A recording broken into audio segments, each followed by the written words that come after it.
tredje led, opdrettet af Stine Emhoff, Testrup i Esbjerg. Hoppefølge.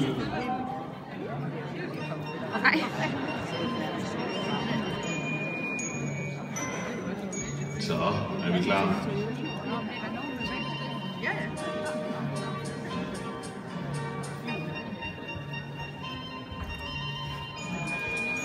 Og altså Salabaster hoppefølge på 14 dage.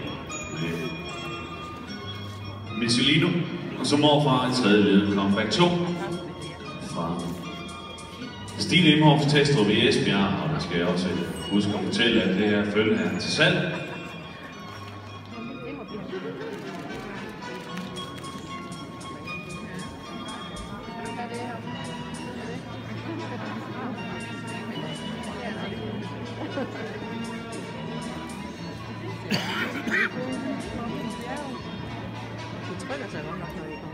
Ja, de gør så der.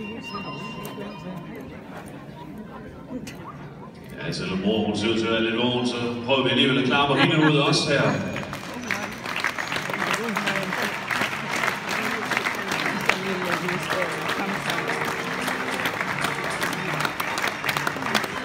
Ja.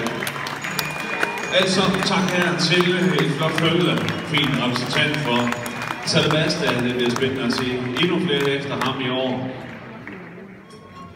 Rundt om til følgeskuerne.